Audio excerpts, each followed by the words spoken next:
Hello po sa inyo. Meron po kaming gagawin na setup. Actually, merong tanong kung possible ba yung isang monitor, tatlong CPU. So, ito yung ipapakita namin sa inyo. So, may binili kaming device na makakatulong para ma-setup yung ganung klaseng setup na 3 input, isang output. So, bali, tatlong machine, isang monitor. So, ito, tingnan natin.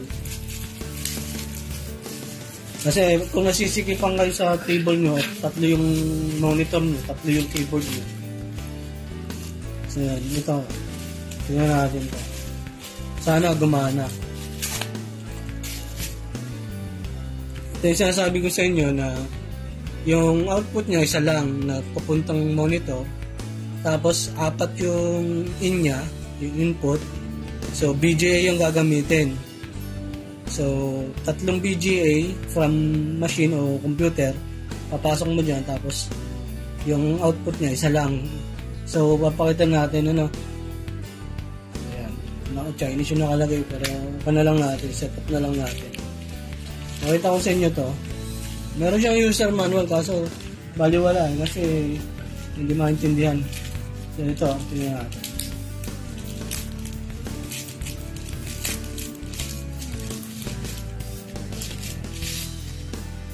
So, yan.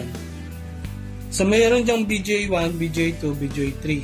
So, pag pinindot mo yan, isang CPU yung gagana papunta doon sa monitor. Pag pinindot mo yung isang computer naman ng CPU. So, parang transmission lang siya. Ayan. Para hindi ka na papalit-palit ng kan. Kumbaga, mouse na lang yung papalitan mo o yung keyboard. Isang gana lang. USB. Yan. Video out, ito yung BJ papunta doon sa monitor. Tapos dito may papasok yung tatlong computer. So, ipopost ko muna itong video na to, tapos isa-set up natin. So, pakita ko sa iyo kung ano yung magiging itsura. So, post na.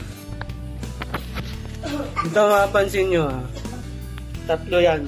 Ito yung isa, ito yung pangalawa, ito yung pangatlo.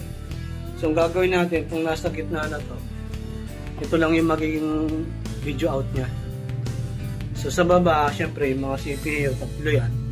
So pag isa na ito, mawawala yung keyboard na yan, tsaka itong monitor na to.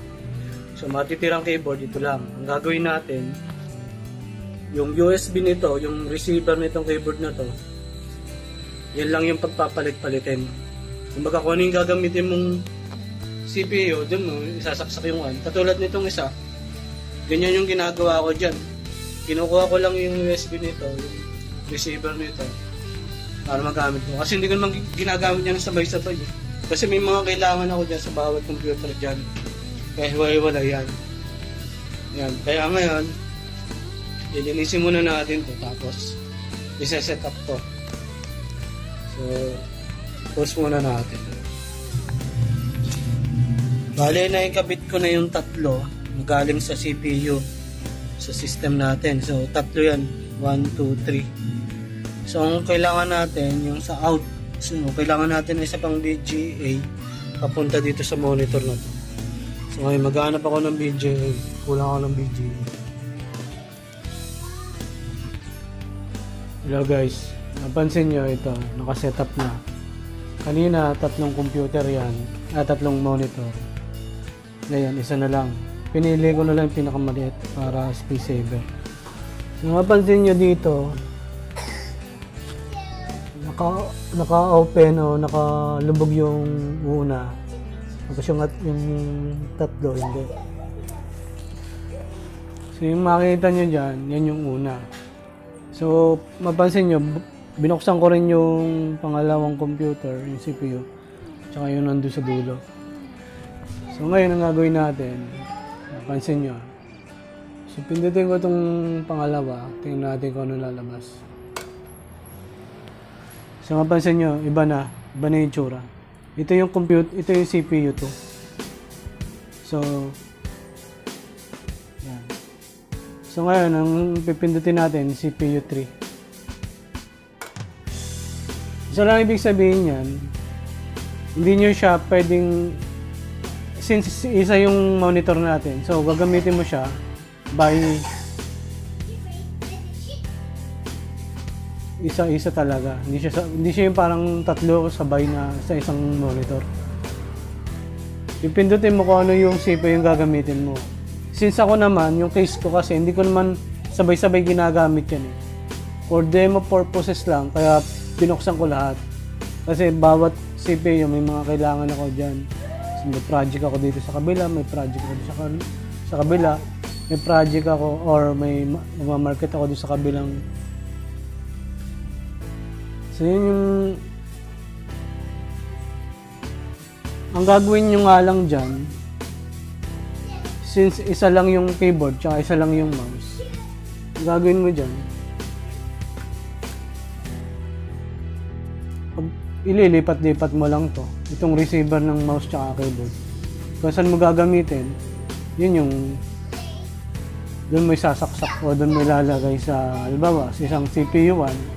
Kung CPU 1 ang gagamitin mo, doon mo ito isasaksak para magamit mo yung keyboard at the same time yung mouse. So, ganun lang ang nangyayari. So, 3-in-1 siya. 3 system or 3 CPU. Tapos isang output na, video output na isang monitor. Diba mapansin nyo, mas malinis siyang tingnan. Hindi yung tatlong monitor, tatlong keyboard, tatlong mouse. So, pinag-isa mo na lang. So, yun ang kagandahan niya. So, yun ang setup na pinakita ko sa inyo. Na possible yung tatlong CPU at one monitor. Yan. Ito, kung interesado kayo dito sa product na to, yung BGA station na yun, ilagay ko yung link sa description box para makabil kayo. Ganun lang yun. So, yun. So, nakatulong to and subscribe na lang po.